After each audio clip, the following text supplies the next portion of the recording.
Hello. അപ്പോൾ ഇന്നത്തെ വീഡിയോയിൽ നമ്മളൊരു പേപ്പർ ഫ്രെയിമാണ് ഉണ്ടാക്കാൻ പോകുന്നത്. അപ്പോൾ ഞാനൊരു ചാർട്ട് പേപ്പറാണ് ഇവിടെ എടുത്തിട്ടുള്ളത്. ഒരു സ്ക്വയർ പീസ് എടുക്കുക. അപ്പോൾ ഞാൻ എടുത്തിട്ടുള്ളത് 8x8 ഇഞ്ചാണ്. അപ്പോൾ നിങ്ങൾക്ക് ഏത് സൈസ് വേണമെങ്കിലും എടുക്കാം. വലിയ ഫ്രെയിം വേണമെങ്കിൽ വലിയ സൈസ് എടുക്കാം. 10x10 ഇഞ്ചോ 12x12 ഇഞ്ചോ അങ്ങനെ ഏത് സൈസ് വേണമെങ്കിലും എടുക്കാം. എന്നിട്ട് എല്ലാ സൈഡിലും 2 ഇഞ്ച് വെച്ചിട്ട് മാർക്ക് ചെയ്യുക.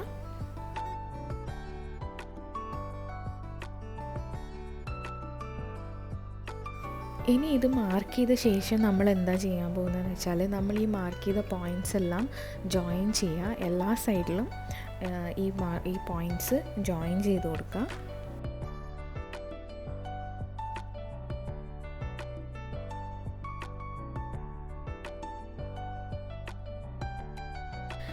ഓക്കെ, അപ്പോൾ ഈ പോയിൻറ്റ്സ് നമ്മൾ ജോയിൻ ചെയ്ത ശേഷം നെക്സ്റ്റ് ചെയ്യേണ്ടത് എന്താ വെച്ചാൽ ഞാൻ ഈ വീഡിയോയിൽ കാണിക്കുന്ന പോലെ 0.5 ഇഞ്ച് 1 ഇഞ്ച് 1.5 ഇഞ്ച് വെച്ചിട്ട് മാർക്ക് ചെയ്യുക. എല്ലാ സൈഡിലും ഇതേ മെഷർമെൻറ്റിൽ വേണം മാർക്ക് ചെയ്യാൻ വേണ്ടിയിട്ട്.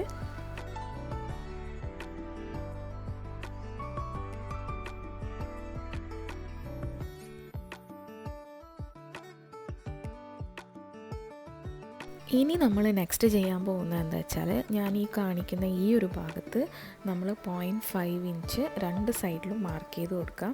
അതേ താഴെയും മുകളിലുമായിട്ട് മാർക്ക് ചെയ്യുക. പിന്നെ അതിൻ്റെ നേരെ ഓപ്പോസിറ്റ് സൈഡിൽ വേണം നമ്മളിത് മാർക്ക് ചെയ്യാൻ വേണ്ടിയിട്ട്. അപ്പം ബാക്കിയുള്ള 2 സൈഡിൽ നമ്മളിത് മാർക്ക് ചെയ്ത് കൊടുക്കുന്നില്ല. 2 ഓപ്പോസിറ്റ് സൈഡ്സിൽ മാത്രമേ മാർക്ക് ചെയ്യുന്നുള്ളൂ. എന്നിട്ട് ആ പോയിൻറ്റ്സ് തമ്മിൽ ജോയിൻ ചെയ്യുക.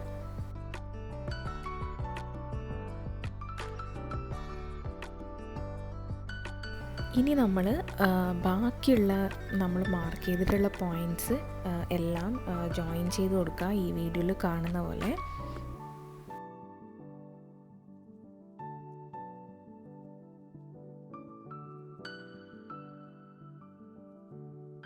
എന്നിട്ട് നമ്മൾ നേരത്തെ 0.5 ഇഞ്ച് മാർക്ക് ചെയ്ത് ജോയിൻ ചെയ്ത ആ ഭാഗത്ത് ഇതേപോലെ 2 സൈഡിലും മാർക്ക് ചെയ്ത് കൊടുക്കുക. ഇത് നമുക്ക് പിന്നീട് കട്ട് ചെയ്യാനുള്ള പോർഷനാണ്. അപ്പം ഈ വീഡിയോയിൽ കാണുന്ന പോലെ ചെയ്യുക.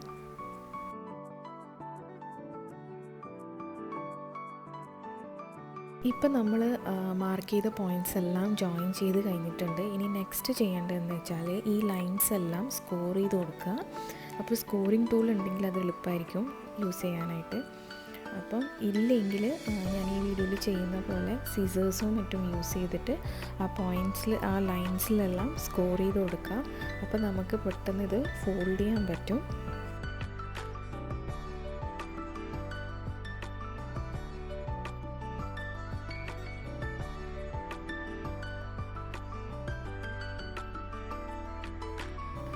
ഓക്കെ, ഇപ്പം ഞാൻ എല്ലാ ഭാഗത്തും സ്കോർ ചെയ്ത് കൊടുത്തിട്ടുണ്ട്.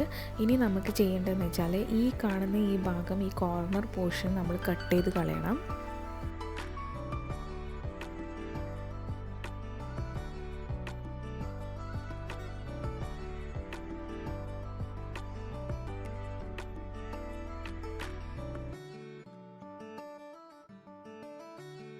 ഇനി നമ്മൾ നേരത്തെ മാർക്ക് ചെയ്ത ആ പോർഷനിൽ കട്ട് ചെയ്യുക. ഇതാണ് ഞാൻ നേരത്തെ പറഞ്ഞത് നമുക്ക് കട്ട് ചെയ്യാനുള്ളൊരു ഭാഗമാണെന്നുള്ളത്.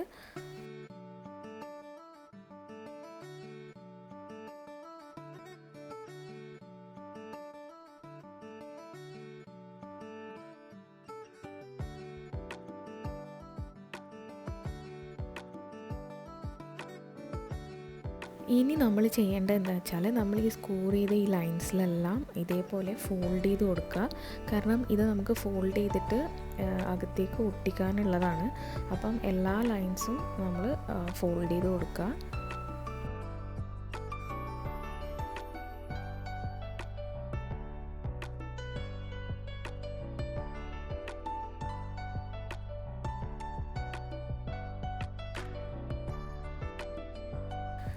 ഇപ്പം ഞാൻ എല്ലാ ഭാഗവും ഫോൾഡ് ചെയ്ത് കൊടുത്തിട്ടുണ്ട്. ഇനി നമുക്കിത് സ്റ്റിക്ക് ചെയ്യണം. അപ്പോൾ ഈ കാണുന്ന ഈ ഏറ്റവും എൻഡിലുള്ള ഈ ഭാഗത്ത് ഗ്ലൂ യൂസ് ചെയ്തിട്ട് ഞാൻ കാണിക്കുന്ന പോലെ സ്റ്റിക്ക് ചെയ്ത് കൊടുക്കുക. ഇത് നമുക്ക് ഇന്നർ പോർഷനിലേക്ക് ആക്കിയിട്ട് വേണം സ്റ്റിക്ക് ചെയ്യാൻ വേണ്ടിയിട്ട്. അപ്പോൾ ഫെവിക്കോളോ ഡബിൾ സൈഡഡ് ടേപ്പോ എന്താണെന്ന് വെച്ചാൽ യൂസ് ചെയ്യാം. അപ്പോൾ ഈ വീഡിയോയിൽ കാണുന്ന പോലെ ചെയ്യാം.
ഇപ്പോൾ നമ്മൾ ഇതിൻ്റെ എല്ലാ സൈഡിലും ഒട്ടിച്ചു കൊടുത്തിട്ടുണ്ട്. ഇനി നമുക്കിതിൻ്റെ കോർണർ പോർഷനിൽ മാത്രമേ സ്റ്റിക്ക് ചെയ്യാൻ ബാക്കിയുള്ളൂ.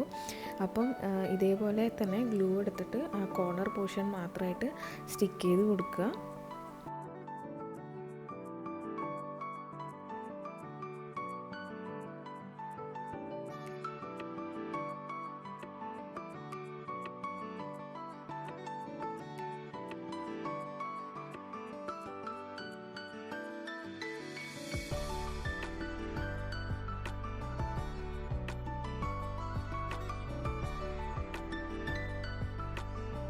അപ്പോൾ നമ്മൾ hand made paper frame ready ആയിട്ടുണ്ട്. ഇത് ചെയ്യാനായിട്ട് ഭയങ്കര എളുപ്പമാണ്. എല്ലാവരും ട്രൈ ചെയ്ത് നോക്കുക. അപ്പം ഞാൻ എന്ത് ചെയ്തതെന്ന് വെച്ചാൽ ഞാൻ വേറെ ഒരെണ്ണം കൂടി ഉണ്ടാക്കിയിട്ടുണ്ട്. സെയിം സൈസിലാണ് ഞാൻ ഉണ്ടാക്കിയിട്ടുള്ളത്.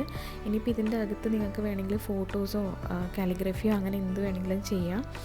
ഞാൻ എന്താ ചെയ്യാൻ വിചാരിക്കുന്നതെന്ന് വെച്ചാൽ ഇത് ഞാൻ മുമ്പേ ചെയ്തിട്ടുള്ള കുറച്ച് ക്വില്ലിംഗ് വർക്ക്സ് ആയിരുന്നു. അപ്പം ഞാൻ ഇതാണ് ഇതിൻ്റെ അകത്ത് സ്റ്റിക്ക് ചെയ്ത് കൊടുക്കാമെന്ന് വിചാരിക്കുന്നത്. അപ്പോൾ നിങ്ങൾക്ക് ഇഷ്ടമുള്ള പോലെ നിങ്ങൾക്ക് ഫ്രെയിം ഡെക്കറേറ്റ് ചെയ്യാം.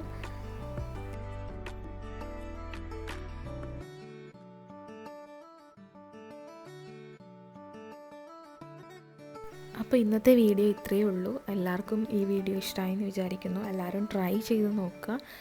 ഏറ്റവും ഈസി ആയിട്ട് ചെയ്യാൻ പറ്റുന്ന ഒരു ക്രാഫ്റ്റാണ്. അപ്പം അത്രയേ ഉള്ളൂ. വീഡിയോ ഇഷ്ടമായിട്ടുണ്ടെങ്കിൽ ഷെയർ ചെയ്യുക, ലൈക്ക് ചെയ്യുക, എൻ്റെ ചാനൽ സബ്സ്ക്രൈബ് ചെയ്യുക.